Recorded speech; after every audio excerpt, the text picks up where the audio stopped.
The Woman Who Never Left the Hotel, a Hercule Poirot mystery. Chapter 1. The Guests Who Smiled Too Much. The Grand Mirabelle Hotel had stood on the cliffs above the Devonshire coast for nearly a century, and in that time it had absorbed into its pale stone walls the particular atmosphere that belongs only to places where people come to rest from their real lives. The sea below was grey-green in October, perpetually restless, throwing itself against the rocks with a kind of weary violence, as though it too had grown tired of its own repetition. Above, the hotel's windows glittered in the weak afternoon light, like a row of watching eyes. Captain Arthur Hastings arrived at 3:30 on a Thursday, having been invited by his old acquaintance Gerald Fairwood, who managed the property with the anxious efficiency of a man who took pride in things that did not entirely belong to him. The drive down from London had been pleasant enough, the motor-car behaving itself, the roads clear, and Hastings had arrived in reasonable spirits, looking forward to sea air, a decent dinner, and the particular pleasure of having nothing urgent to accomplish. The lobby of the Grand Mirabelle was exactly what a lobby of that sort ought to be. High-ceilinged, warmed by a fire that had been burning since September, furnished with armchairs of faded burgundy leather, and occasional tables bearing arrangements of dried flowers. A grandfather clock stood against the far wall, its pendulum marking time with measured authority. The carpet was the deep green of old moss, and one's footsteps were swallowed entirely. Gerald Fairwood met him at the door, a slender man of 50 with carefully oiled hair and a moustache that he had, in Hastings's private estimation, spent considerably more time on than warranted. He shook hands with warmth and showed Hastings through to the drawing-room, where afternoon tea had been laid out and where the other guests were already assembled. They were an interesting collection. Mrs. Dorothea Vane sat nearest the fire, as though she had claimed it by right of arrival.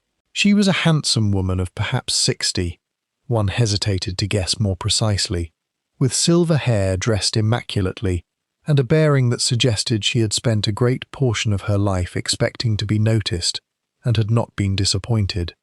She wore a brooch of deep garnets at her throat, and held her teacup with the precise delicacy of someone for whom elegance was not an affectation, but a philosophy. Beside her, rather too close to be entirely comfortable, sat Mr. Rupert Kane, a solicitor from Bristol, who introduced himself in the manner of men who believe their profession speaks well of them before they have said anything else.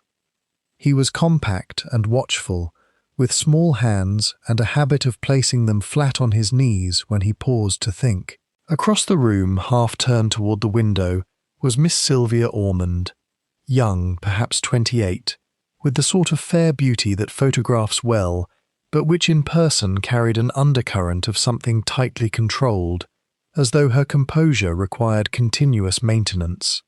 She acknowledged Hastings with a brief smile and returned her gaze to the sea. The fourth guest already present was Dr. Howard Fenwick, a physician of late middle age, currently retired from practice, who explained this last detail with the particular pleasure of a man who has arranged his life exactly as he wished. He was large and comfortable-looking, with white eyebrows of unusual prominence and a handshake that belonged to someone who had spent decades reassuring people. Finally, just as Fairwood was pouring Hastings a cup of tea, the door opened and two more guests entered together, though not, one sensed, as friends. Mr. Leonard Ashby was 45, well-dressed, with the polished surface of a man in commerce who has learned to present well. He was accompanied by his wife, Mrs. Cecily Ashby, a thin woman some years younger than her husband, who moved with the careful precision of someone navigating emotional territory that has not been formally mapped. They all smiled. They all said the correct things about the weather and the drive and the pleasantness of the hotel. Hastings drank his tea and watched them and thought, there is something beneath all this politeness, something angular and unresolved, the way a fault line runs beneath smooth ground. He could not have said precisely what gave him this impression, Perhaps it was the way Mrs. Vane's eyes moved to Mr. Kane whenever his attention was elsewhere. Perhaps it was the manner in which Leonard Ashby settled into a chair on the far side of the room from his wife, without appearing to notice he had done so. Perhaps it was merely the month, the grey sea, the cliff wind pressing at the windows, that particular atmosphere of October on the Devon coast, which tends to strip pleasantries of their weight and leave the bones of things visible. Gerald Fairwood, over his own teacup, informed Hastings that the hotel was otherwise quiet, only one other guest presently in residence, a Mrs. Eleanor Trent, who had been staying for 3 weeks already and who kept largely to her own rooms. He mentioned this in the mild tone of someone reporting a minor peculiarity without wishing to dwell on it.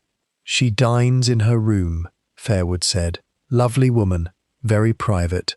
She arrived on the 21st of September and has not, as far as I am aware, left the building once since she checked in." Hastings found this faintly curious but did not press the matter. He spent the remaining hour before dinner walking the long corridor of the first floor, admiring the framed maritime paintings that hung there, and then stood at the window at the corridor's end, watching the sea below turn progressively darker as the evening gathered. He was still standing there when Miss Ormond appeared behind him, also looking out at the water. "Do you know any of them?" she asked, without preamble. "The other guests?" "Not one," Hastings said cheerfully. "You?" She was quiet for a moment. "I know Mrs. Vane," she said at last. "We are not strangers." And then she walked back along the corridor without further elaboration, her footsteps silent on the old carpet, and left Hastings with the sea, the darkening cliff, and the distinct sensation that the Grand Mirabelle Hotel was a place where more was unsaid than said, and that this imbalance would not hold indefinitely. Dinner that evening was served at 8, and all 7 guests sat together at a long table in the dining room, beneath a chandelier that threw warm gold across the white linen and silver. Mrs. Eleanor Trent's place, Fairwood had set one, out of habit or optimism, remained empty. They ate roasted lamb and talked about nothing consequential, and the grandfather clock in the lobby counted the hours with its measured patience, and the sea continued its work against the rocks below, and by 10 o'clock Hastings had retired to his room with a novel he would not finish, and a sense, persisting from the drawing-room, that the smiling going on at that table was the most effortful thing anyone present had done that day. Chapter 2. The Door That Would Not Open. Friday morning arrived with low cloud and a light rain that did not intend to stop. Hastings came down to breakfast at 8:30 to find most of the other guests already at the table, all except Mrs. Vane, who was, according to Gerald Fairwood, a late riser, and Mrs. Eleanor Trent, whose continued absence had acquired, over 3 weeks, the status of an established arrangement. By 9 o'clock, however, an arrangement had become a question. It was the housemaid, a local girl named Agnes, who first raised the matter. She came to Fairwood in the dining room, interrupting a perfectly reasonable conversation between Dr. Fenwick and Mr. Kane about the merits of country hotels in autumn, and told him, with the slightly breathless directness of someone who has been puzzling over a thing alone before deciding to speak, that she had knocked on Mrs. Trent's door 3 times since 7:30 and received no answer, that the breakfast tray left outside at 7 had not been taken in, and that the previous evening's dinner tray had been found untouched on the floor this morning, covered and cold. Fairwood excused himself from the dining room with admirable calm. Hastings, whose instinct for incident was reliably alert, followed. The corridor of the second floor smelled of beeswax and old wood. Mrs. Trent occupied room 14, at the far end, a room that overlooked the sea directly. The corridor was quiet. The tray on the floor outside the room was exactly as Agnes had described, covered, untouched, a pot of tea beside it long cold. The small card on which the kitchen recorded the order read, "Friday, dinner, room 14, lamb cutlets, apple tart." Fairwood knocked again, with more authority, called Mrs. Trent's name in the measured tone of a man who runs a hotel and knows that guests sometimes sleep deeply and sometimes simply wish to be left alone, and is attempting to treat the current situation as still belonging to the first category rather than the second. No answer came. He produced his master key, turned it in the lock, and opened the door. The room was dim, the curtains drawn across the sea window, a small lamp left burning on the bedside table, casting a circle of amber light. The bed had been slept in. The wardrobe stood open, showing clothes arranged with some care. Dresses, a travelling coat, 2 hats on the upper shelf. A writing desk against the wall held a leather blotter, an inkwell, 2 letters that had been begun and not finished, and a photograph in a silver frame showing a woman and a young man, both of them smiling at some occasion that had evidently been good. Mrs. Eleanor Trent was in the armchair by the window, dressed in a dark blue wool dress, her hands in her lap, her head inclined slightly to the right. She was quite dead. Hastings, who had seen death in the war, and on 1 or 2 subsequent occasions of a less orthodox nature, recognized it immediately and without doubt. There was a particular stillness that was different from sleep, a quality of absolute completion that the living never quite achieved. Mrs. Trent had it. She looked, in the amber lamplight, as though she had simply stopped, like a clock wound down. Fairwood made a sound and stepped backward. Hastings put a firm hand on his arm and moved into the room, bending to look more closely without touching anything. The woman was perhaps 55, with dark hair lightly threaded with grey, a face that had once been striking and remained, even now, composed. There was no expression of distress or alarm. She might have sat down in the armchair to rest her eyes and simply not risen again. On the small table beside the armchair, a glass of water, almost empty, a bottle of sleeping tablets, prescribed, Hastings noted, by a Dr. A. Marsh of Exeter, and a folded piece of paper. He did not unfold it. He straightened up and told Fairwood to telephone for the police immediately, to touch nothing in the room, and to keep the other guests away from this corridor. Fairwood nodded in the mute, obedient way of a man who has had his capacity for initiative temporarily suspended by shock. While Fairwood went to telephone, Hastings remained in the doorway of room 14, looking. It was a habit he had acquired through long association with a particular Belgian, a habit of looking before thinking, of letting the scene arrange itself in the mind, before imposing any interpretation upon it. The room told a story of long occupancy by a solitary person, 3 weeks of careful, quiet living. Books stacked on the nightstand, 3 of them 2 fiction, 1 a slim volume on the Devon coast. A calendar on the wall with a small cross marked on each day, up to and including Wednesday. Thursday, yesterday, was unmarked. The door, he noted, locked from the inside with a chain mechanism as well as the standard lock. The chain was unfastened when Fairwood opened the door with his master key. The window overlooking the sea was latched from the inside. The police arrived at 11, and Inspector Gould from Torquay, a serious young man with a careful manner, accompanied by a sergeant and later a police surgeon. The surgeon's preliminary finding, delivered in the corridor in an undertone as though the dead required consideration for their privacy, was that Mrs. Trent had most likely died sometime between 10 o'clock Thursday evening and 2 o'clock Friday morning. The note in the armchair was examined. It contained 7 words, written in a careful hand. "I am sorry, I cannot continue," Inspector Gould said, with the directness of someone who values efficiency. "Appears straightforward, sir. Sleeping tablets, a note, a woman with something on her conscience." He paused. "We'll confirm with the post-mortem, naturally." Hastings said nothing. He was looking at the sleeping tablet bottle, at the label, at the prescription, and then at something he had noticed but not yet evaluated. On the bedside table, beside the bottle of tablets, was a half-drunk cup of something that was not water, something faintly herbal in smell, faintly discoloured. Cold tea, perhaps, Or perhaps not precisely tea. Who recommended Poirot? Fairwood said suddenly, appearing in the corridor with an expression that Hastings could not immediately classify. Hastings turned. "I beg your pardon?" "Last evening, before dinner, someone telephoned the hotel and asked whether Monsieur Poirot was a guest. I thought nothing of it. Now I wonder." Hastings stared at him for a moment. Then he excused himself, went to his room, and sent a telegram to an address in London. Chapter 3. The Arrival of the Little Grey Cells.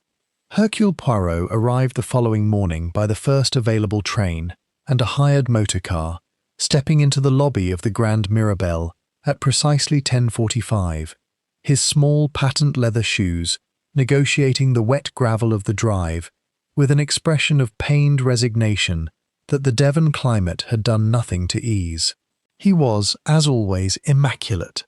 His suit, a dove grey that somehow resisted the damp, was pressed to precision. His moustaches, those magnificent installations, were waxed to their ideal geometry. He carried a small valise and an expression of alert attention that the dull sky above him had failed to diminish. "Mon ami," he said, on seeing Hastings in the doorway, "you have found trouble again without the slightest effort." "I found trouble that found me first," Hastings said, and held the door. They were given adjoining rooms on the first floor. Poirot set his valise on the luggage stand, arranged his hairbrushes with the care of a craftsman laying out tools, and sat on the edge of the bed in that particular attitude, straight-backed, hands on knees, that meant he was beginning to think. Hastings gave him the full account. Poirot listened without interrupting, which was his best method of listening. He asked 3 questions when Hastings had finished. What was the name of the prescribing physician? How was the half-empty cup removed? And had anyone established whether Eleanor Trent had any visitors during her 3 weeks in residence? The answers, as Hastings had them, were Dr. A. Marsh, Exeter. It had not been removed. It was still on the bedside table, though the police surgeon had taken a sample, and as far as Gerald Fairwood could ascertain, Mrs. Trent had received no visitors. She had made 2 telephone calls from the hotel's instrument, both to a number in London, and had received one on the Monday of her 2nd week. Poirot received these answers with the small, particular nod that indicated they had confirmed something he already suspected, or revealed something he had not yet incorporated but found useful. He asked to see the room. Inspector Gould, to his credit, was cooperative, the sort of officer who knew the limits of cooperation and was not yet persuaded those limits applied. He showed Poirot through room 14 with the manner of a man who has already formed his conclusion but is willing to entertain an alternative as a professional courtesy. Poirot moved through the room with his hands behind his back, touching nothing, looking at everything. He stood for a full 2 minutes before the writing desk, examining the unfinished letters. He crouched, a surprisingly agile maneuver, to look at the bottom shelf of the wardrobe. He spent an unusually long time examining the armchair in which Mrs. Trent had been found, and a shorter but equally focused time at the window latch. "The chain on the door," he said to Gould. "It was unfastened when you entered." "That's right. She goes to bed. She is careful enough to take sleeping tablets. She folds a note, but she does not put the chain on the door?" Gould considered this. "Women living alone in hotels sometimes don't." Said Poirot, in the tone that meant he found this answer insufficient. He asked to see the unfinished letters. They were in evidence envelopes now. Gould produced them with mild reluctance. Both were addressed to someone referred to only as M, no surname given. The first letter, about half a page, spoke of a decision made, a resolution held to, and the phrase, 3 times in quick succession, "It must end as it began, in honesty." The second letter, barely 2 sentences, said only, "I know who you are now. I understand why you came." Poirot held this second fragment for a very long time. "I understand why you came," he repeated, very quietly, as though testing the weight of each word individually. "Not what you wanted, not what you did, why you came." He looked at Gould. This woman knew someone in this hotel, someone who had come here for a reason that was not a holiday. Then he asked to see the other guests. Fairwood arranged this in the drawing room. They assembled with the various expressions of people called together under unhappy circumstances: concern, mild indignation, careful neutrality, and watched Poirot enter with the collective attention of an audience regarding a performer they have not previously seen, but about whom they have heard something. Poirot acknowledged them with a slight bow and took a chair near the centre of the group rather than at its edge. He smiled at them, that pleasant, slightly childlike smile that had misled a great many people across a great many years. "Mes amis," he said, "I am Poirot. I would very much like to talk with each of you. Not today, perhaps. We are all a little startled, and the startled mind is not the most accurate instrument. Tomorrow morning. I hope that is not inconvenient." He looked around the room. "One of you, I think, knew Mrs. Trent before you came here." The silence that followed this statement was the most informative silence Hastings had encountered in some time. It lasted approximately 4 seconds, long enough to be meaningful, short enough that anyone might claim it was simply the ordinary pause of people organizing their denials. "I certainly did not," said Leonard Ashby. "Nor I," said Dr. Fenwick, pleasantly enough. Mrs. Vane said nothing at all. She looked at a point slightly above Poirot's head, with the expression of someone who has decided that the best way to handle a question is to treat it as not yet having been asked. Poirot smiled at her specifically. "Madame Vane," he said, "you are the most interesting person in this room." She met his eyes at last. "I cannot imagine why," she said. But her hands, Hastings noticed, had tightened almost imperceptibly around her teacup. Chapter 4. Every Word a Door. Poirot conducted his interviews on Saturday morning in the hotel's small reading room, a narrow, book-lined space off the lobby that smelled of old paper and pipe tobacco, and was, he remarked to Hastings, admirably suited to the purpose, as it offered a single door, 2 chairs, and no distractions. He saw them each for 30 to 40 minutes. Hastings sat in a corner with a notebook, performing the function, indispensable in Poirot's view, of the witness who remembers what others miss, precisely because they have not been looking for it. Dr. Howard Fenwick came first. He settled his considerable frame into the chair across from Poirot, with the ease of a man untroubled by scrutiny, and answered the questions put to him in a clear, methodical way that reflected his professional habit of being precise. He had come to the Grand Mirabelle for rest and sea air, he said. He was writing a short memoir of his medical career. He produced a sheaf of handwritten pages as evidence, which Poirot examined with interest and returned with a compliment. He had not known Mrs. Trent. He had, on Thursday evening, retired to his room at 9:30, read until 11, and gone to sleep. He had heard nothing unusual. Poirot thanked him and asked, as the doctor was rising to leave, whether he had ever practised in Exeter. Fenwick stopped. "Yes," he said evenly, "for 7 years. Before I came to Bristol." He paused. "Is that significant?" "Perhaps not," Poirot said pleasantly. "Thank you, Doctor." Miss Sylvia Ormond came next. She sat with the straight-backed composure Hastings had noted on the first evening, her hands still in her lap, her eyes frank and watchful. She had known Mrs. Vane for several years, she said. They had met through a mutual acquaintance.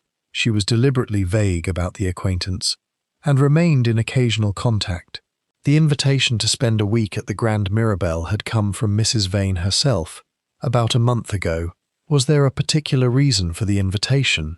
Poirot asked. Dorothea said she needed company, Sylvia said. She didn't like to travel alone. Did you know that Mrs. Trent was staying here? A pause, very small but present. No, she said, but you have heard of her. The pause this time was a fraction longer. The name is not entirely unfamiliar, she said, choosing the words with the deliberation of someone clearing a path through undergrowth. Poirot waited, which was his most effective technique. She was connected to a financial matter. Sylvia Ormond said at last. Distantly connected. I cannot say more without violating a confidence. The confidence of whom? Of Mrs. Vane. Poirot let this settle. Very well, he said. Tell me about Thursday evening. Sylvia had dined at table with the others, retired to her room at 9, read and slept. She had woken once, around midnight, because of the wind, the sea wind rattling the window frame, and had looked at her clock, noted the time, and returned to sleep.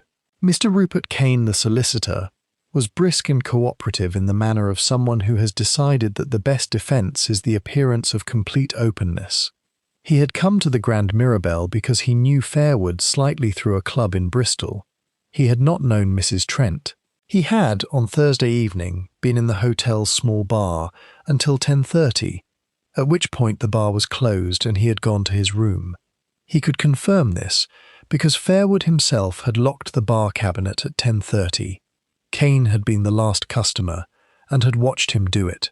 He mentioned this alibi too smoothly, Hastings felt, the way one mentions a thing one has been saving. When Caney had gone, Poirot sat for a moment with his fingertips pressed together, saying nothing. Then, he has prepared himself, Hastings. A man who prepares answers before questions arrive. What does he fear? Leonard and Cecily Ashby were interviewed together, at Cecily's request, which Poirot granted. They sat side by side with the careful distance of people occupying the same position without sharing it. Leonard Ashby was fluent and steady. He had come for the air. He was between business engagements. He had no acquaintance with Mrs. Trent. Thursday evening, he had dined, had a nightcap in his room, and retired by 11. Cecily Ashby said very little. When she spoke it was brief, confirming her husband's account. But when Poirot asked, gently, whether she was quite well, she looked at him with an expression that Hastings would think about later, a look of someone who has been asked a question they did not expect, and that touched, unexpectedly, on something true. I am quite well, she said. Thank you, Monsieur Poirot. Her husband reached over and patted her hand with the assured gesture of a man accustomed to translating his wife's silences for public consumption. Mrs. Dorothea Vane was last. She came in with her garnets and her silver hair and sat down with the air of a woman who has decided to take the interview on her own terms. She was, Hastings realized, quite formidably composed. She had known Eleanor Trent, she said, before Poirot could ask. She did not wait for the question. I knew her many years ago. We were not friends. We became, over time, something more accurately described as adversaries. On what grounds? On the grounds of a man, she said without apparent emotion, as so many adversaries are. And you did not know she was here when you came. The composure remained intact, but for the first time carried effort behind it. I was informed, before I came, that she might be. I thought the information was inaccurate. It turned out not to be. You thought she was here and you came anyway. I am not accustomed to changing my plans, Mrs. Vane said, because of other people. When she had gone, Poirot looked at Hastings for a long moment. She is lying about the order of discovery, he said, but telling the truth about the adversaries. The interesting question, mon ami, is not whether Dorothea Vane knew Eleanor Trent was here. It is why she wanted to be in the same building. Chapter 5. The Convenient Confession. Inspector Gould returned on Saturday afternoon with the post-mortem preliminary results. He found Poirot and Hastings in the dining room over a late luncheon and delivered his findings with the satisfied directness of a man presenting a conclusion that matches his hypothesis. The cause of death was a combination of chloral hydrate and the prescribed sleeping tablets, the chloral having been administered in a quantity sufficient in combination with the tablets to cause respiratory failure during sleep. The cup on the bedside table, containing cold herbal tea, had shown the presence of chloral hydrate. She took the tablets herself, Gould said, and someone had added the chloral to her evening drink. The question is whether she added it herself. And is it your conclusion that she did? Poirot said mildly. The note suggests it. The locked room. The chain was unfastened. Poirot said. "I mentioned this yesterday." "A detail," Gould said. "With me," Poirot said pleasantly. "Details are never merely details. They are the whole of the business." Gould acknowledged this with the politeness of a man who does not entirely share the view. He had, he said, interviewed the guests himself that morning, largely confirming what Poirot had told him, and had found one development of interest. Mr. Leonard Ashby had come to him privately before breakfast and stated that he had, in fact, known who Mrs. Trent was, although he had never met her personally.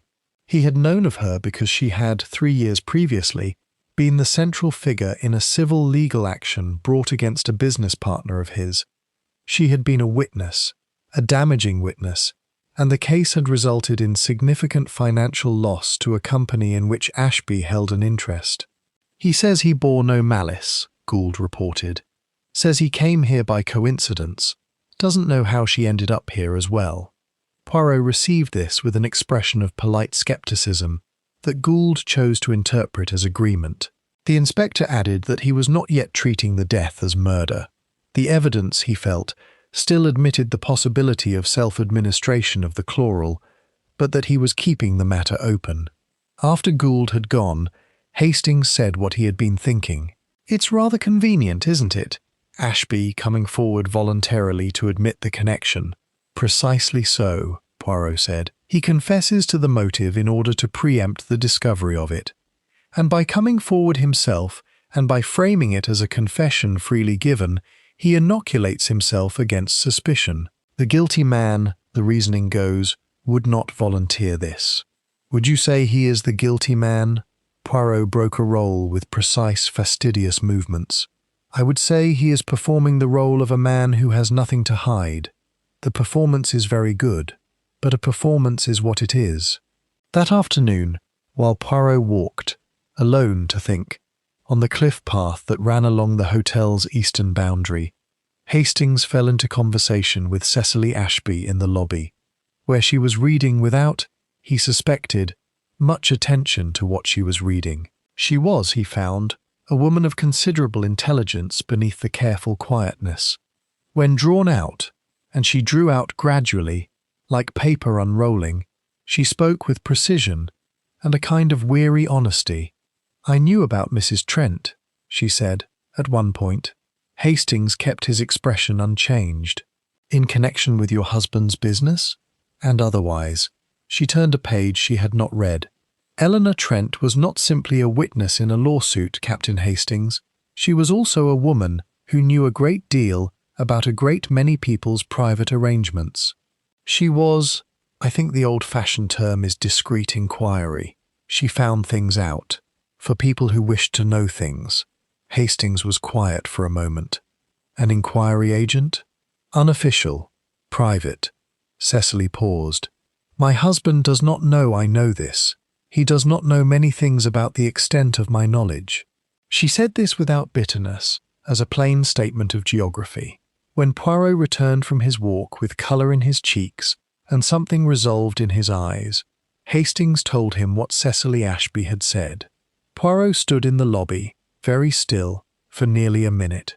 "She found things out," he repeated. "And she came here 3 weeks ago, and she did not leave, and someone, sometime in those 3 weeks, sent Dorothea Vane a message telling her Eleanor Trent was at the Grand Mirabelle." He paused. "Tell me, Hastings, a woman who finds things out for a living, why would she stay in one place for 3 weeks? And not going out, not leaving, waiting. For what? Not for what?" Poirot said. "For whom?" Chapter 6. The Unfinished Letters. Sunday brought clearer weather, the cloud lifting to show a pale, washed sky, the sea below the cliffs taking on a flat, gun-metal gleam. Poirot spent the morning in his room with the door closed, which Hastings had learned long ago was not a sign of inactivity but its opposite. At 11 o'clock he emerged, asked Fairwood for the hotel's guest register going back 6 months, and sat with it in the reading room for 40 minutes. Then he asked Fairwood to join him and put 3 precise questions to the hotel manager.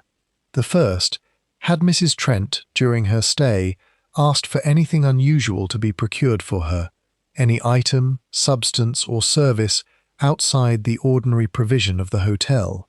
The second, had anyone at the hotel spoken with Mrs. Trent privately beyond the normal transactions of service? The third, the single telephone call she had received on the Monday of her second week. Had the caller given a name? Fairwood answered in order. First, she had asked for a specific brand of herbal tea, brought from a shop in Torquay, a chamomile and valerian blend, the proprietor of which he had tracked down on her behalf. She had drunk it every evening. Second, he himself had spoken with her once, on a Sunday, when she had come down to the lobby and asked him, with some directness, whether a Mr. Rupert Kane had been in the area in the past year. Third, the caller on Monday had given the name Mr. Hargreave. There was no Mr. Hargreave among the guests. There was no Mr. Hargreave in the register. Poirot thanked Fairwood and asked him, with careful courtesy, to say nothing of this conversation to any of the guests. He then returned to the evidence envelopes Gould had left in his care, the 2 unfinished letters found on Mrs. Trent's desk, and read them again, slowly. It must end as it began, in honesty, and, I know who you are now. I understand why you came. He spread the 2 pages on the table beside each other and looked at them for a long time. Then he asked Hastings to look at something specific. The handwriting, he said. Look at the pressure of the pen, Hastings. The first letter, here and here, the lines are steady. The second letter, the 2 sentences, look at the final word, came. The last letter of came. Do you see? Hastings looked. The final stroke of the E ran slightly sideways, as if the hand had trembled or been disturbed. She was interrupted, Hastings said. Or frightened, Poirot said. She wrote, I understand why you came, and something stopped her. A sound, a knock at the door, a realization. He paused. The herbal tea, Hastings. The chamomile and valerian blend, procured from a shop in Torquay. It would be a very reasonable vehicle for the chloral hydrate. It has its own strong taste, its own strong smell, and it was drunk each evening. He looked up. Someone knew she drank it, someone who had spoken with her, or watched her. Or both, Poirot said. Now, Mr. Kane. She asked Fairwood whether Rupert Kane had been in the area in the past year. She was investigating him, or had been. Why? For whom? And why did she then find herself in the same hotel as him 3 weeks later? Hastings thought about it. She came here because he was going to be here. Or, Poirot said, someone brought them both here. This thought occupied Hastings for the remainder of the morning. He turned it over at lunch, barely attending to the conversation at table, which had taken on the subdued, careful quality of people being studiously ordinary under duress. Mr. Kane talked about the law. Dr. Fenwick talked about a book he was reading. Mrs. Vane said very little and watched Poirot across the table with an expression that was not quite fear and not quite calculation, but contained elements of both. In the early afternoon, Poirot went to Torquay. He returned at 4 o'clock with a small package of chamomile and valerian tea, the same shop, confirmed, and information that he shared with Hastings quietly in his room. The woman who ran the shop remembered Mrs. Trent's order. She also remembered, unprompted, that someone else had been in the shop the following week, asking about the order. She had thought nothing of it at the time. A well-dressed man, she said, compact build, small, careful hands. Rupert Kane. Chapter 7. The Architecture of Secrets. Poirot did not immediately confront Kane with this information. Instead, he spent Sunday evening in a state of apparent sociability, joining the guests in the drawing-room after dinner, accepting a glass of the hotel's reasonable port, contributing pleasantly to conversations about country houses and October weather, and the general unpredictability of the English coastline. Hastings watched him and recognized the technique. Poirot was constructing something in his head, assembling it piece by piece with the patience of a craftsman. and the social ease was simply the container that allowed it to proceed undisturbed. He appeared to be doing nothing while doing, in fact, everything. It was during this evening that Hastings noticed two things.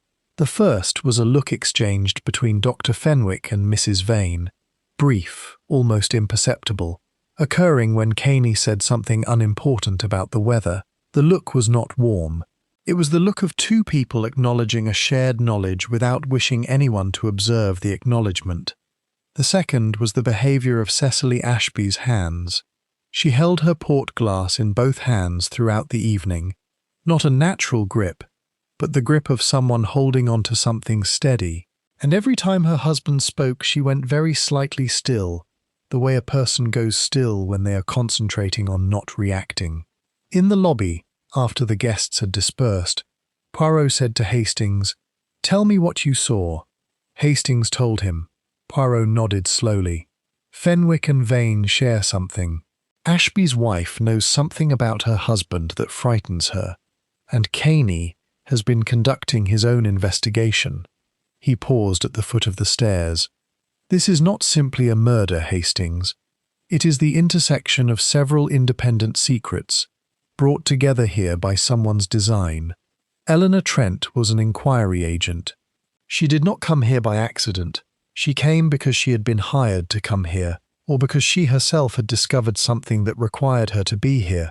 And someone else, knowing she was here, knowing what she knew, decided she must not leave. Hence the title," Hastings said without thinking. Poirot looked at him. "Comment?" "The woman who never left the hotel," Hastings said. "She checked in 3 weeks ago and never went out again. Was that caution, or was she prevented from leaving?" Poirot's expression changed very slightly, the small, precise shift that indicated he had just moved something from one column to another in his internal ledger. "Very good, Hastings," he said, with genuine warmth. "That is exactly the right question." On Monday morning, Poirot asked Gerald Fairwood for a private word and put to him a question that was both simple and remarkable.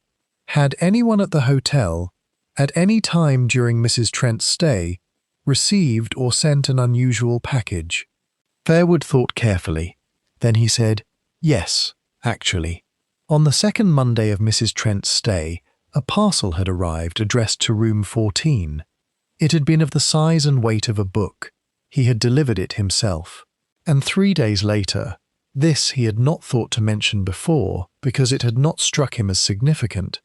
He had seen Mrs. Trent in the corridor outside room 14 at 2 in the morning, standing at the window that looked onto the interior courtyard. "Standing at the window," Hastings said. "Standing," Fairwood confirmed, "perfectly still for perhaps 5 minutes. Then she went back into her room." He paused. "I thought she couldn't sleep. It happens with guests sometimes. I didn't disturb her." "Was there anyone in the courtyard?" Poirot asked. Fairwood thought again. "There was a light in the window across the courtyard," he said slowly. "Second floor, east wing, Mr. Kane's room, I believe." Poirot received this in silence. That afternoon he sent a telegram to London, to an address distinct from the one Hastings had used on the first evening, and received a reply within 2 hours. He read it twice, folded it carefully, and placed it in his breast pocket. "I think," he said to Hastings, "that we must now have a conversation with Dr. Fenwick." He found the doctor on the cliff path, walking with his collar up against the wind, apparently absorbed in the view. Poirot fell into step beside him without preamble. "You practiced in Exeter for 7 years, Poirot said. The prescription for Mrs. Trent's sleeping tablets was written by a Dr. Marsh of Exeter. Did you know Dr. Marsh?" Fenwick was quiet for several steps. "Professionally," he said at last. "We were at the same practice for a year, before he went independent. And Eleanor Trent, you said you did not know her, but she inquired, some time ago, into the professional background of a Dr. Howard Fenwick. I have confirmation of this from London." Fenwick stopped walking. He looked out at the sea with an expression that was no longer comfortable. The white eyebrows were drawn together. "She was digging into an old matter," he said at last. "Something that happened at the practice, years ago, It should have stayed buried. What matter? Fenwick was quiet for a long time. The wind moved around them and the sea heaved below. A prescription, he said at last. Falsified. It was Marsh who did it. I knew of it and did not report it. A patient died.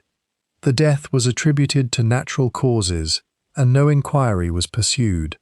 It has been on my conscience for 16 years. He paused.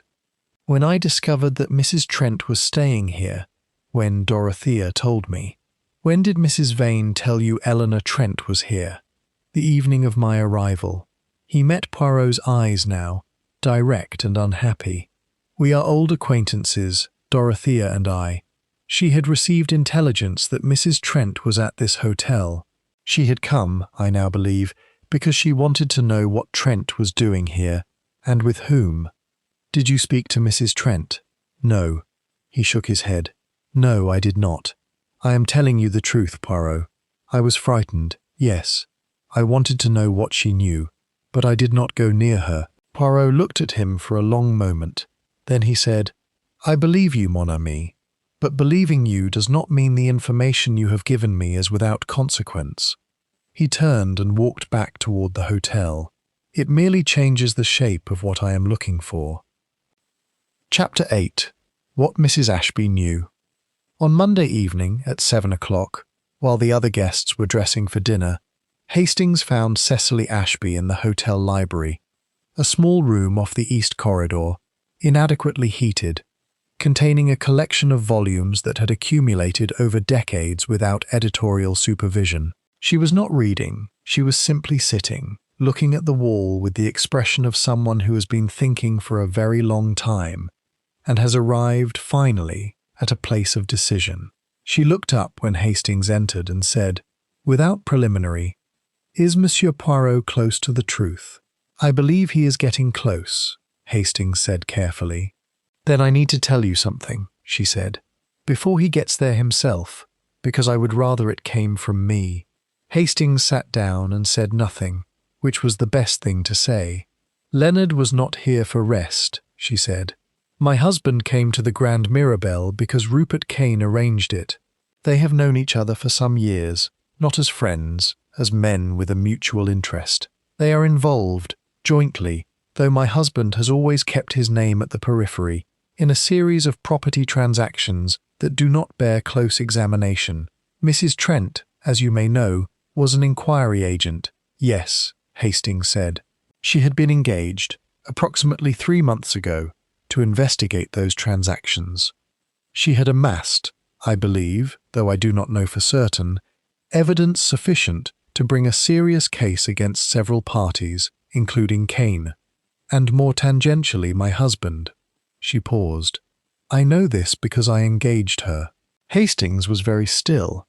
I found evidence of what Leonard was involved in approximately a year ago, Cecily Ashby said, with the flat precision of someone reading from an internal document. I could not simply go to the police without implicating myself to some degree. I had been used, unknowingly, as a signatory on certain transactions.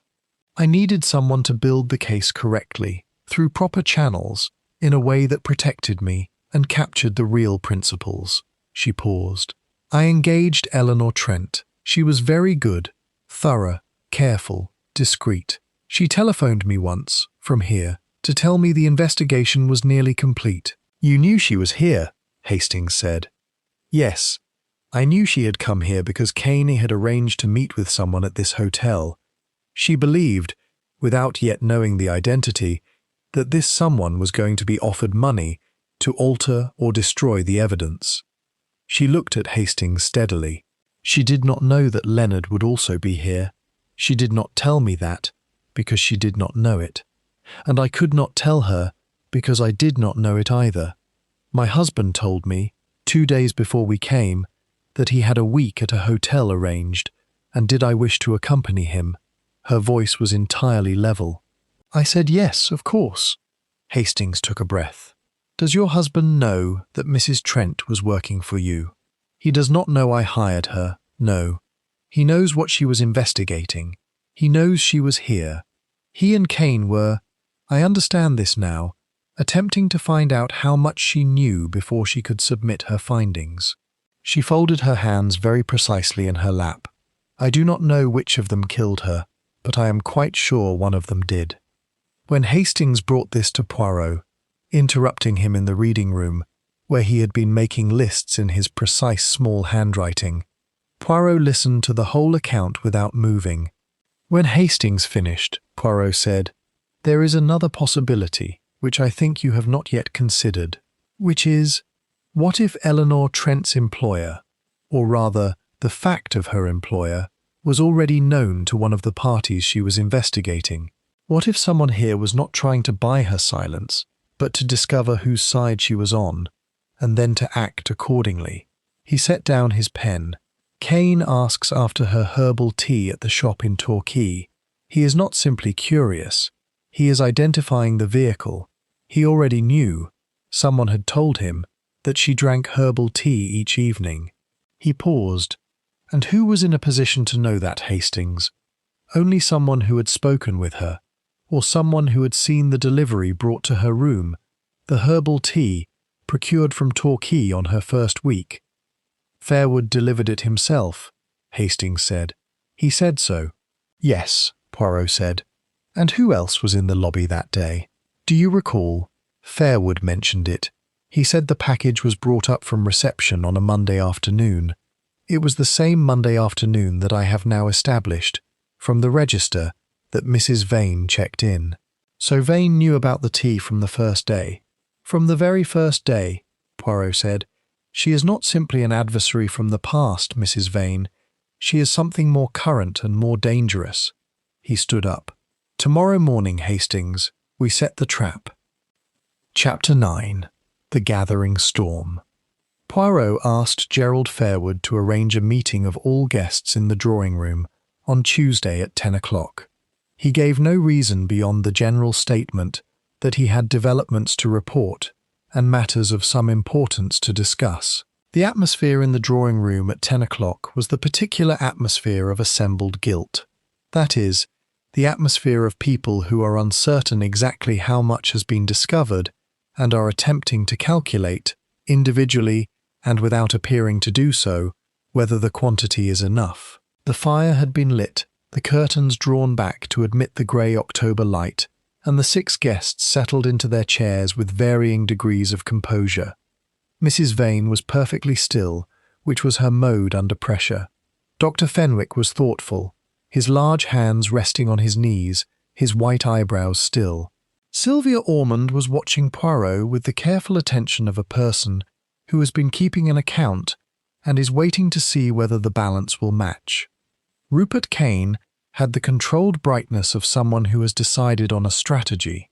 Leonard Ashby was flushed very slightly, a detail that would have been invisible to any casual observer, but that Hastings, having been trained by proximity to look carefully, noted. Cecily Ashby sat at a small distance from her husband and held her hands in her lap. Poirot stood near the fire. He had not taken a chair. He stood with his hands clasped behind his back and looked at them all in turn with a pleasantness that was entirely deliberate. The pleasantness of a man who is comfortable in the space he occupies, who has done his arithmetic and arrived at a correct answer, and who is about to demonstrate it. "I am going to tell you what happened," he said. "Not as a theory, not as a hypothesis, but as what took place. You will have the opportunity to correct me if I am wrong. I do not expect to be corrected." He paused. The fire crackled. Outside, the October sea continued its indifferent business. Mrs. Eleanor Trent was an inquiry agent of considerable skill. She came to the Grand Mirabelle Hotel 3 weeks ago because she had been tracking, for several months, a network of fraudulent property transactions that touched the lives of several people in this room. She did not simply stumble upon this hotel. She came here because she had established that a meeting was going to take place here, a meeting at which evidence she had gathered was to be offered in exchange for money or suppressed in exchange for a threat. She came to observe. She came to complete her work. He looked at Caney. You, Mr. Kane, are the architect of those transactions. The others are principals of varying degrees, but you designed the structure, you managed the counterparties, and you were the one who stood to lose most if Mrs. Trent's dossier was submitted to the appropriate authorities. Kane opened his mouth. Poirot raised one small hand with the authority of a conductor asking for quiet. You became aware, approximately 2 weeks into her stay, that Mrs. Trent was here. How you became aware of this I will come to. You visited the shop in Torquay, where her herbal tea was procured. You identified the particular blend. You obtained from a supply available to a solicitor of your connections a quantity of chloral hydrate. He paused. And then you waited for the right moment. This is absurd, Kane said. The right moment, Poirot continued, arrived on Thursday, because on Thursday Mrs. Trent completed her dossier. She wrote 2 letters, begun and not finished, because she was interrupted before she could complete them.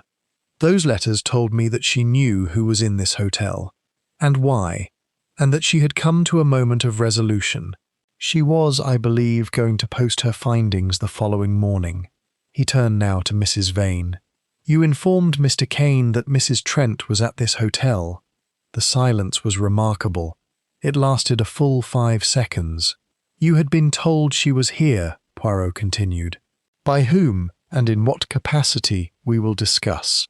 You were, in the past, her adversary in a personal matter. You believed, incorrectly as it turned out, that she had come here because of you. You contacted Caney because you knew his connection to her investigation and believed he should be warned. Mrs. Vane said, I did not know he intended to kill her. The statement fell into the room like a stone into still water.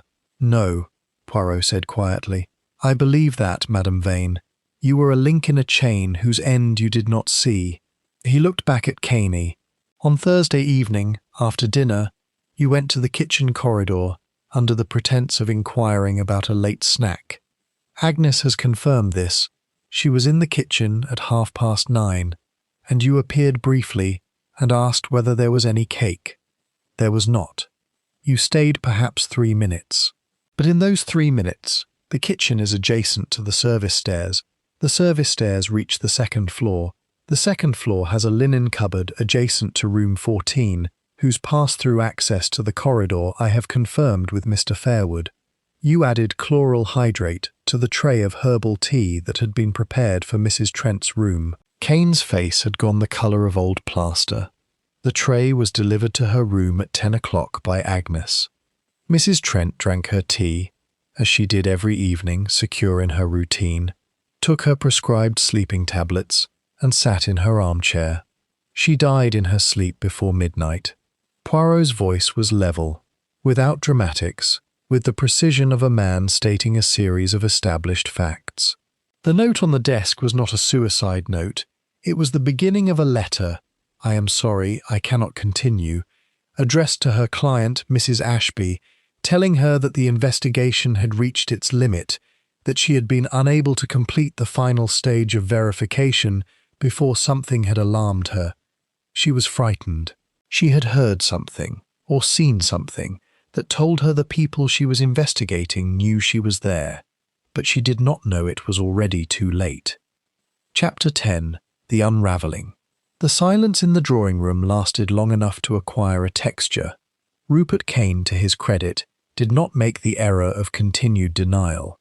He sat in his chair and looked at Poirot with the expression of a man who is recalculating the available options and finding them insufficient. You can prove none of this, he said at last. But the statement had no conviction. It was the reflex of a trained legal mind, not an assertion of innocence. The chloral hydrate in the cup has been analysed, Poirot said. Inspector Gould has the report. It was not a pharmaceutical-grade preparation. It was from a veterinary supply, obtainable through a specific channel in Bristol. You have, Mr. Kane, a brother-in-law who is a country veterinarian. His records will bear examination. He paused. The service stairs have carpet that holds impressions. After I proposed the theory yesterday evening, Gould's sergeant spent this morning with a very bright torch. Caney looked at the fire. Something in him seemed to deflate, not collapse but reduce, like a sail when the wind drops.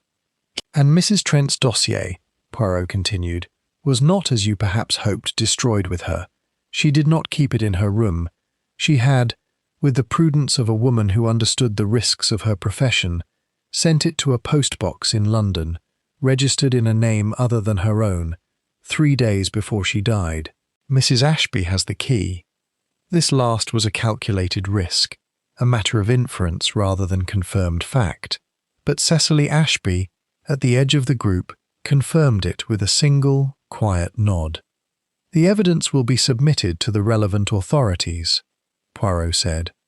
"The property fraud, the deaths, all of it. You will note that I say deaths in the plural, because there is one more matter to address." He turned to Dr. Fenwick. "The patient who died in Exeter 16 years ago. The falsified prescription written by your colleague Marsh." Mrs. Trent was investigating this on behalf of the deceased patient's family. A secondary investigation she had undertaken alongside the Caney matter, because the family's solicitor was also one of Mr. Caney's counterparties, and the two inquiries had become entangled. He looked at the doctor steadily. "You knew of the falsification and did not report it. That is a serious matter, and will need to be addressed through the medical profession's proper channels. But it does not make you a murderer. You chose silence and have lived with its weight." "There is a difference between that and what Mr. Kane did." Fenwick nodded slowly, without speaking. The white eyebrows were deeply drawn.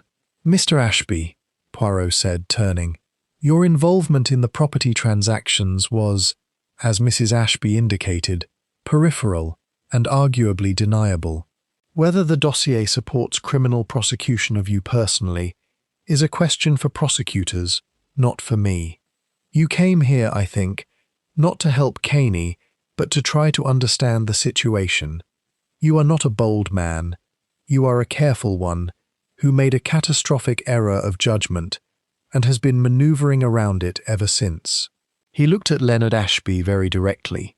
"Your wife, whom you have underestimated entirely, will require a great deal of honesty from you before this is over." Ashby looked at Cecily with the expression of a man seeing a familiar room rearranged. "Miss Ormond," Poirot said, "you came because Mrs. Vane asked you.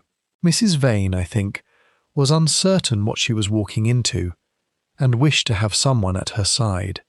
You were used, as so often the young and loyal are used, as a comfort and a shield. You are not implicated in anything beyond friendship, and friendship, even to a complicated woman, is not a crime." Sylvia Ormond breathed out very slightly, like someone setting down a weight. Poirot looked at Dorothea Vane last. She met his eyes with her complete, remarkable composure, but it was the composure of someone who has stopped performing it, and is merely doing it because it is all she has. "You came here," Poirot said, "because you were told, anonymously, by a letter to your address in London, that Eleanor Trent was at the Grand Mirabelle. The letter suggested that she was investigating matters that might affect you personally. You came not to harm her, but to discover what she was doing. You discovered instead that she was not investigating you, that the letter was designed not to draw you here to harm Mrs. Trent, but to have you warn Caney, whom you knew slightly through a London club, that she was in the building." He paused. "You were the instrument, Madame Vane, by which Caney learned that his adversary was here. The letter was sent by Caney himself, using the knowledge of your old enmity with Mrs. Trent to ensure you would respond." Mrs. Vane looked at Kane with an expression that was not anger. It was too cold for anger. "You used me," she said, "to mark a woman for death." Kane said nothing. "The precise and beautiful mechanism," Poirot said quietly, "of a careful legal mind. He did not come here by coincidence. He arranged this entirely. He arranged for Mrs. Vane to alert him. He arranged the meeting with Ashby. He arranged the proximity. And he arranged, with the patience and cold-bloodedness of a man who understood all the angles, the death of a woman who had committed the sole offence of knowing the truth. He looked at them all one final time, with the look of a man who has assembled every piece and found that they fit exactly, without forcing, the way truth always fits when you have enough of it. "Inspector Gould," he said, "is in the lobby." Chapter 11. The Weight of Small Things.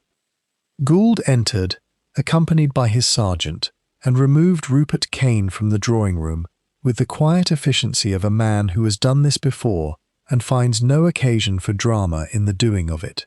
Kane went without resistance and without speech, which was, Hastings thought, either dignity or calculation, and with a man of that type it was difficult to say which. The other guests remained in the drawing-room for a time, suspended in the aftermath. Gerald Fairwood appeared in the doorway, took in the scene, and withdrew to arrange tea, which was the only useful action available to him. Leonard Ashby sat with his elbows on his knees, looking at the floor, with the expression of a man taking inventory of his life and finding the account unsatisfactory. Cecily sat at a slight distance from him, not near, not far, occupying the geography of something unresolved. Dr. Fenwick had his hands clasped and his eyes closed. He looked like a man in a chapel. He remained in that attitude for some minutes after the others had begun to move and speak, and when he opened his eyes, he addressed Poirot directly. "What will happen," he said, "to the family in Exeter?" "They will learn the truth," Poirot said. "It will not bring back what they lost. But the truth, mon ami, is not nothing. It is, in my experience, considerably more than nothing." Fenwick nodded. "I shall contact them myself," he said, "before the investigators do. I owe them that at least." He rose, heavily, and left the room. Sylvia Ormond came to Poirot quietly, when the others had dispersed.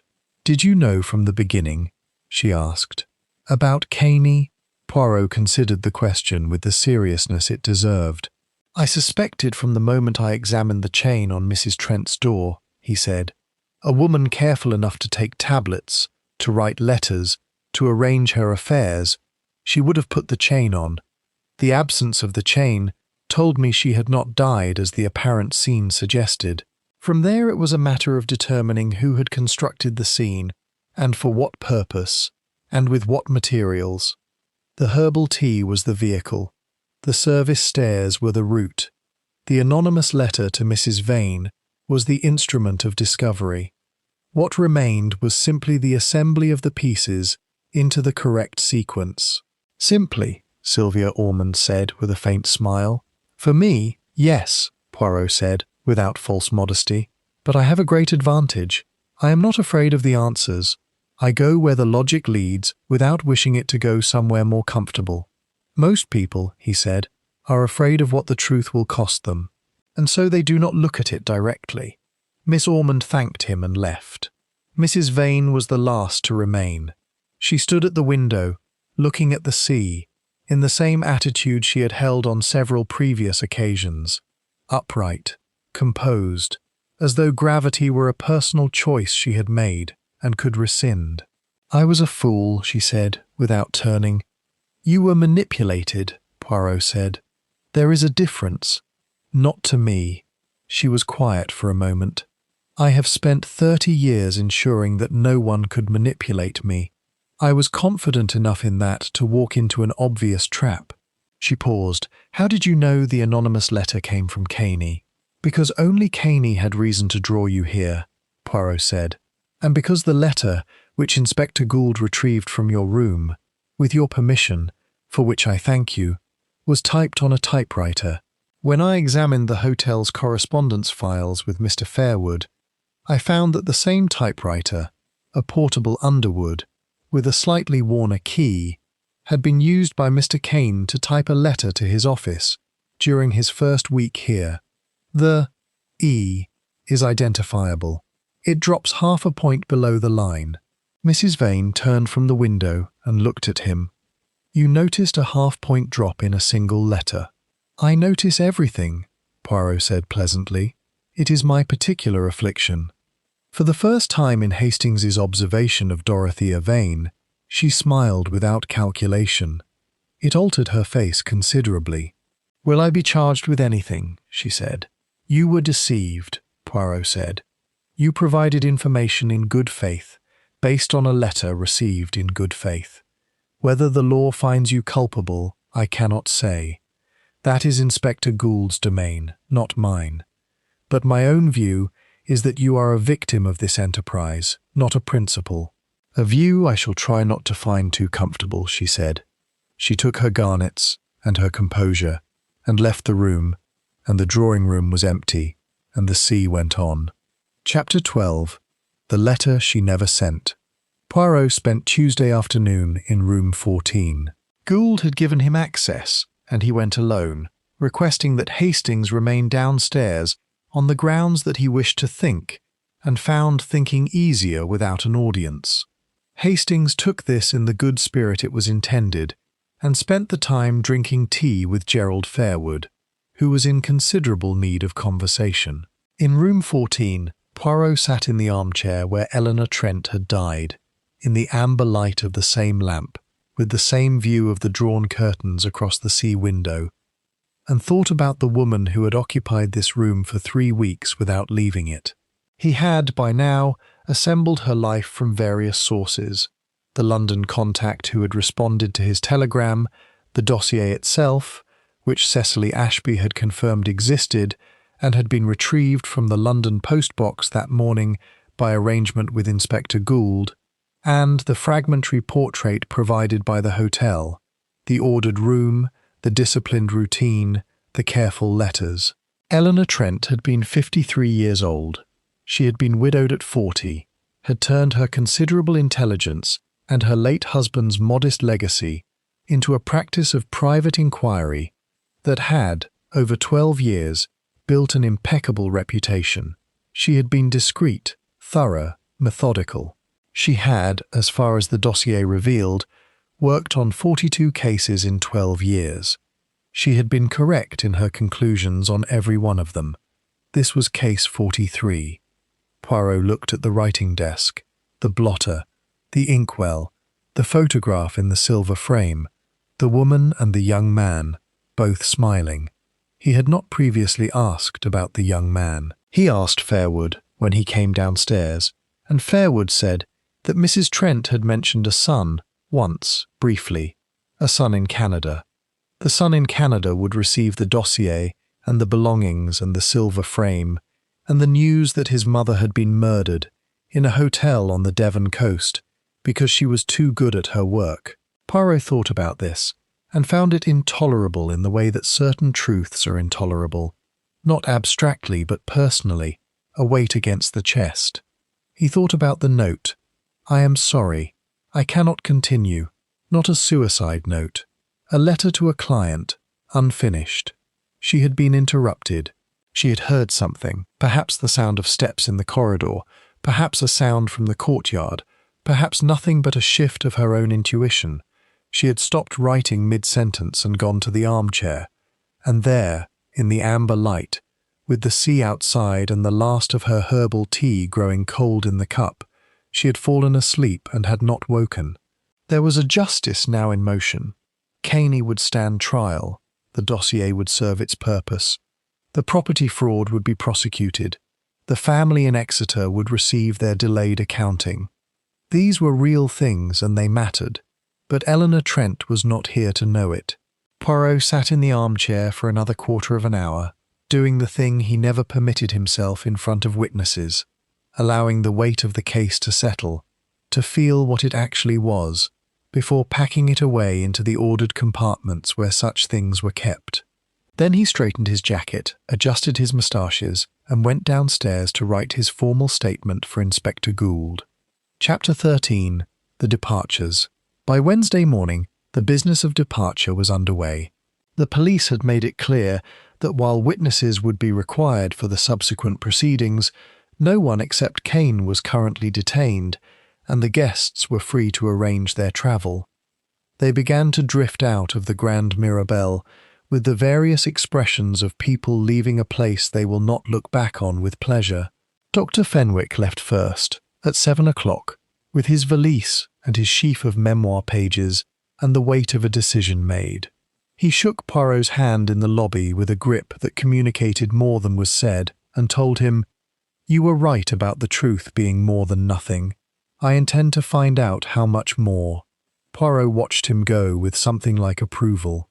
The Ashbys left together, which interested Hastings more than the manner of their leaving. It was not a companionable departure. There was no warmth between them in the lobby, no casual touch, but they left together, which suggested some decision had been made and some conversation had begun, though where those would lead was uncertain. Cecily Ashby shook Poirot's hand with the directness of a woman who does things as they should be done, and said, "She was good at her work. I want that on the record, somewhere, before it gets buried under everything else." "It is on the record," Poirot said. "With me." Sylvia Ormond and Mrs. Vane departed together in the same hired car that had, presumably, brought them. They appeared to have settled something between themselves during the preceding 24 hours, the particular accommodation of two women who understand each other better after a catastrophe than they did before it. At the car door, Mrs. Vane turned and looked at Poirot with her still, composed gaze. "I owe you something," she said. "You owe me nothing," Poirot said. "You owe yourself an honest account of how this happened, which I suspect you are already in the process of conducting." She regarded him for a moment. "You are a peculiar man, Monsieur Poirot." "So I am told," he said pleasantly. "Repeatedly, and by very good judges." The car departed, the gravel settled, the cliff wind moved around the empty drive. Gerald Fairwood appeared in the doorway and leaned against the frame with the expression of a man who has had an October he had not planned for. "Will this affect the hotel's reputation, do you think?" he asked. Hastings, who had a kind nature, said, "I shouldn't worry too much, Fairwood. These things blow over." Poirot said nothing, which was more honest but also, on balance, kinder than an alternative. By midday, Hastings and Poirot had settled their own account and arranged for a car to take them to the station. They stood on the front steps of the Grand Mirabelle in the pale October light. The cloud had lifted again, and the sea below was making an effort to be blue, and Hastings felt the particular sensation he always felt at these moments, a mild, not unpleasant melancholy, as if the case had been a country he had visited and was now leaving, knowing he would not return. "Do you think Caney will try to have the evidence excluded?" Hastings asked. "He will try many things," Poirot said. "He is a clever man and a careful one, and he will fight with every instrument available to him. But the dossier is thorough, the physical evidence is sound, and the typewriter is in the care of Inspector Gould." He paused. "It will be enough." Their car arrived at 12:30.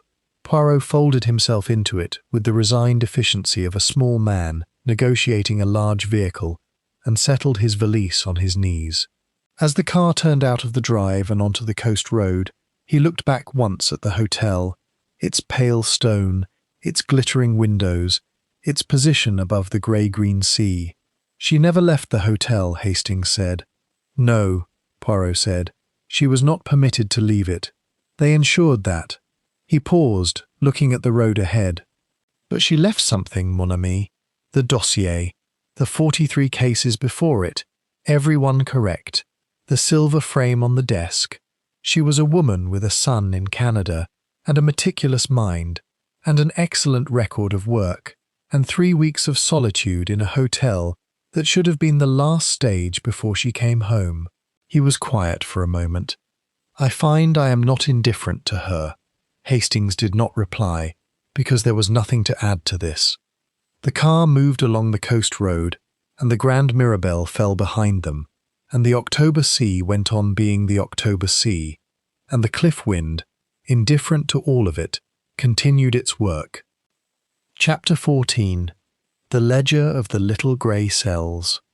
They ate lunch at a decent inn 40 minutes from the coast, where the landlord did not know who they were, and the soup was hot, and the bread was good, and the fire in the grate was burning without any complicated history attached to it. Hastings ate with appetite. Poirot ate with his usual precision, small portions, properly attended to, and was unusually quiet. It was not his private thinking quiet, Hastings recognized, which had a focused quality. This was something else. This was the quiet that sometimes descended after a case was closed, which Hastings had come to understand as not emptiness but accumulation, the settling of all that had been observed and weighed and calculated into a final resting form. After the soup, Hastings said, "What troubled you most about it?" Poirot looked up. He considered the question. "The anonymity of the victim," he said at last. "In the beginning, she was simply the woman in room 14. No one had spoken with her. No one knew her face. She had been at the hotel for 3 weeks and was entirely invisible to the guests who arrived after her. She had been reduced, in the imagination of the household, to a closed door." He paused. "This is, in itself, part of the crime. Not the legal crime, but the larger one. To make a person invisible, to reduce them to a fact of management, a closed door, a tray left in the corridor. It is a preparation for harm." Hastings thought about this. "You think Caney chose this hotel partly because she had so successfully made herself invisible?" "It was a double advantage," Poirot said. "She kept to her room for her own protection, but her isolation meant that when she died, the initial instinct of everyone was to believe she had chosen it. A suicide is private by nature. The private woman dies privately. No one questions it." He set down his spoon.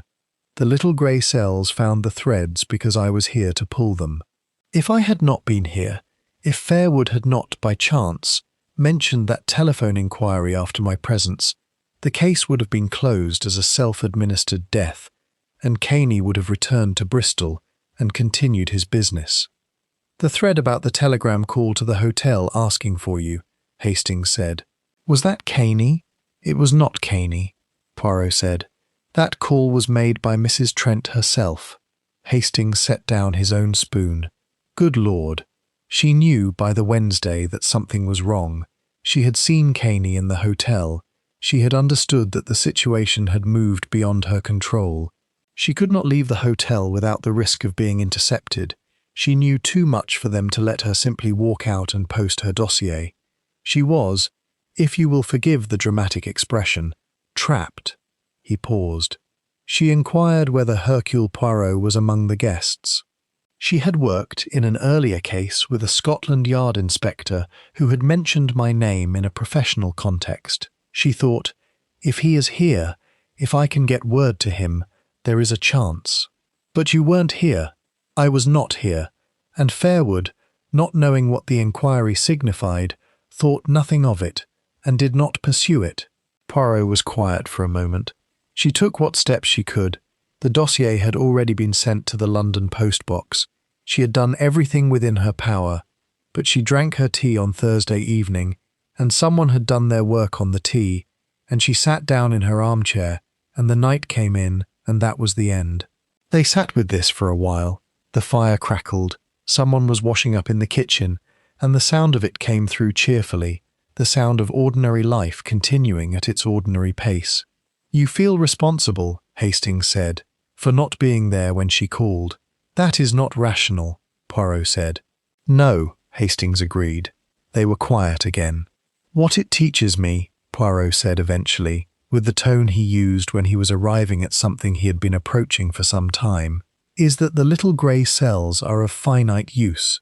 I can identify the criminal after the fact. I can construct the correct sequence of events from the fragments they leave. I can bring justice to bear, eventually, on those who have evaded it. But I cannot be everywhere. I cannot anticipate the moment of decision before it is made. I am always, you understand, arriving slightly after the crime." He looked at his plate. "One spends one's career arriving after." "And yet," Hastings said, "the justice follows." "It follows," Poirot said. "Always, with me, it follows. That is the contract. The murderer believes that cleverness is sufficient protection, but cleverness always leaves traces, in the unfastened chain, in the worn typewriter key, in the question asked of a shopkeeper in Torquay. The traces are always there. They wait for someone who knows how to look." He lifted his coffee cup and held it for a moment before drinking. Eleanor Trent knew how to look, he said. She was, in her field, a colleague of a sort. She assembled the truth by looking carefully, and she was killed for having done so. He drank his coffee and set the cup down with his usual precision. I find I do not wish her work to be the last entry in her ledger. I find I wish the final entry to be, and justice followed. Hastings said quietly, I think it will be. Poirot looked at him with the expression he occasionally allowed himself, the warmth beneath the method, the human thing beneath the precision, and said, Yes, mon ami, I think so too. They finished their lunch and resumed their journey. The October countryside moved past the windows of the car, fields and hedges and the occasional spire, everything quietly persisting in the way the English countryside persistently and pleasantly does, indifferent to the dramas occurring within it, and none the worse for that. Poirot looked at it and thought his private thoughts, which were orderly. Hastings looked at it and felt his less orderly feelings, relief, and the strange, complicated weight of having witnessed something that mattered, and the steady, undiminished certainty that the work Poirot did was among the most important work there was. Not simply the catching of criminals, but the insistence, against all temptations to the contrary, that the truth could be found, that it was always there to be found, that the traces were always present, that justice, careful, correct, earned justice, was always, in the end, possible. The road ran on, and the autumn light was low and golden on the fields, and Hercule Poirot, the most meticulous man in England, sat with his hands folded and his moustaches perfect, carrying in his little grey cells the complete and final account of what had happened at the Grand Mirabelle Hotel, carrying it, as he always carried such things, with the exact and necessary weight it deserved. The end.